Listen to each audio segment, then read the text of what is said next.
Because it's true. They do drink the Kool-Aid. Because they got nothing else going on. I never figured out what it was.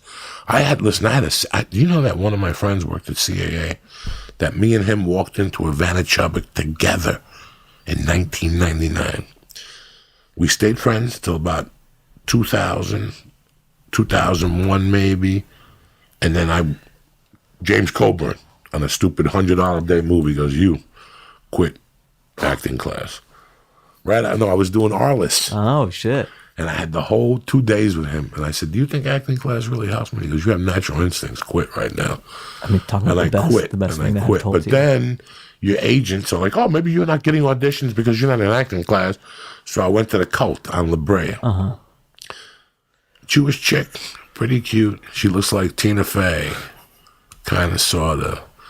She would always audition with her socks on and shit. Her husband would live in the mountains. All Jewish chicks kind of sort of look like Tina Fey. Yeah, this one looked like Tina Fey. What the fuck was her name? And she would run those kids through the mill. I mean, it was like a slave factory. First of all, you had to pay for your classes and intern. It was like Scientology. Uh-huh. I've always thought this about LA. Like, no one's really religious out here, right? But there's parallels. Like, acting teachers are the churches of LA, and God is booking. You're right. Yeah. All those, bro, people drink the lemonade from the acting teachers. Yeah. I never looked. I have a guy that I wanted to come on here. He helped me. He helped me get analyzed that. He told me to use my eyes more and stuff, because it's like Phil Jackson. Phil Jackson was the worst basketball player in the world, but he was a great coach. Yeah. He won 18 championships. There's that effect of it. He did an episode of Cold Case that he was so bad on that episode. For real? Yeah, he was the acting Some coach. people are like that. They're good at breaking things down. Oh, yeah. But he was brilliant. I think he coached me for Analyze That before I booked it for the audition. I went to New York and I wrote down all his notes, and he booked me for something else I got. And I was like, I like this guy. Then he got sick for a while. Oh. And then he made a comeback, and now he runs something in Hollywood, like something big. Oh, shit. Like he's part of the Actors Studio with him, but it was always, he'd teach with the hat, with the Apple hat. And he had like 6 motherfuckers in there that were taking everything. His breathing class for $92, his movement class. Come on, we learned that at the Comedy Store. You learn that at the Comedy Store. There's one day that your breathing, your jokes, and your body language all become one. It's a fucking great step. Yeah, I've always found stand-ups, we're always trying to, the more you do stand-up, the closer you get to who you really are, and acting is the complete opposite of that. They're trying to be everybody but themselves. It's interesting. It makes sense. Yeah. It makes sense. I always heard rumors, like Eddie Griffin caused a lot of havoc at the store. I loved him. I wasn't there around that time, but I hear these stories and I love hearing about the store. He would cause havoc. But let me tell you something, Eddie Griffin, man. He told you good comedic advice. And I remember him telling me one night, he goes, you'll never see a stand-up comic in a Harrison Ford movie. Why is that? He don't want him on the set. The timing's too good.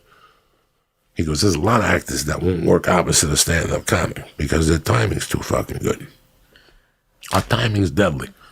And at the store, your timing gets real. In the original room, ooh. I call the original room the X-Men training room. The X-Men There's no other club like it. Can't take it away from me. You could call me a felon. You call me a fat spick. You could call me 1,000 things, but don't you ever insult my comedy, bitch, because you look down at that. You know that carpeting at the store? I don't know if it's the same car. There's where Rogan's dog took a shit one time. Really?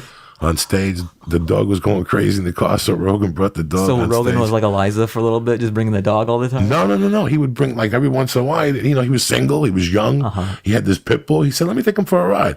And he put him in the car, but the dog would see his friends and start barking, get excited. So one night, Rogan, was me, Paulie Shore's friend, and Joe, and it was like a Monday night, it was slow, and Joe goes, hold on, he wouldn't stop barking. He could hear Joe's voice. So Joe told, what's his name, bring the dog up. And the dog went on stage. Within 5 minutes, he took a shit in the original room. And next thing you know, Paulie's friend was in there, scrubbing it in between comedians and shit. You couldn't write this stuff. People have forgotten completely about that. I'm going to bring it up to him next time I see him. Frank, God rest his soul. That was the name of the dog. Stage. I've died on that stage. Oh, I have too, man. 1,000 times. But it's great. It's therapeutic even doing that. No, that's exactly what it is.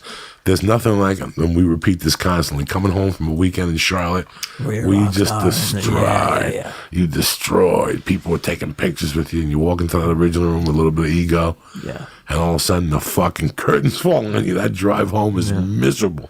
You're like, what the fuck was that about? Yeah, that'll happen. You'll do like a late night set or something, and then the next day, there's like 5 people in the crowd. I mean, it doesn't happen all the time, but that's the beauty of stand-up is it's very humbling. You'll do a great thing, and then... How long have you been a regular at the store? I got past 2010, so like 7 years. So when you first got past, was it as busy as it is now? No, man. Okay, like, it's in the golden age right now. Yeah, it's in the golden age. And I got past, when Tommy was there, and it wasn't like it is now. It stays good pretty late. Because, it goes till 2 a.m. at the store. How good at night does it stay good till?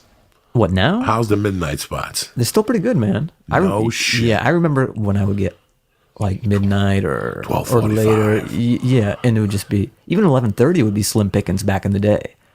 But now it's packed, because, like, Rogan's back, you're back, and, like Apatow comes by. And all these guys are coming back. All these guys are coming back. And so it's packed every night now. But yeah, it wasn't like that when I was there. I remember going down there. How about this? Going down there and waiting to get 4 people to start the show and begging that they'd stay so you get the $15. Yeah. Begging, please don't. Please. I've been here since fucking 9 waiting for a fallout just in case I might something so I'd go home early. Because I'd have like a 1 o'clock. Mitzi would give me 1 and I would have to follow Paul Mooney. So I would be sitting there all night with Coke in my pocket, dying to do a line. But this motherfucker won't put me on the stage. And there'd be 4 people. An interesting story. One night, comedy used to be Tuesday through Sunday. Okay. Back in the day, when I first came out, it was Tuesday through Sunday. So if you went on the road, you came home Monday. Yeah. And you left Monday night or Tuesday morning. You did Wednesday radio, Thursday radio. Oh, shit. Yeah. So when I got here, it was Tuesday. What the fuck was my point? Jesus Christ, I gotta stop smoking pot. It's a golden age now. But during the week, the store would have, 4 people. Tuesdays, when it was Black Night in this big main room, you'd have 8 people in the original room. You'd be down the road at Ahmed's room or Jay Davis's room. I always hear about Dublin's waiting to walk over. But Pete, when he bought the Last Stop in Houston, said, you know what, Joey? I don't want to close Monday and Tuesday. People want to come in and drink. What do you think I should do Tuesday? I go, just bring down the headliner, So for a while, he started bringing down headliners. I went down there one Tuesday. There was maybe 12 people. Man, I whizzed them into a fucking... when there's 12 people, you're not going to sit there and do your material. You're going to go in and out. You got to talk to them, mix, talk, ask questions. But it was one of those lucky nights where I mixed everything up together, and it turned into be one of the best hours I ever did for 14 and a half people. That happens, and it's great. And Pete came up to me on the drive home, and he goes, I've been running this club for 3 years. I never saw that. He goes, most comics go on stage and give up. We're going in like fucking Marines, you understand me? Welcome to church, motherfucker.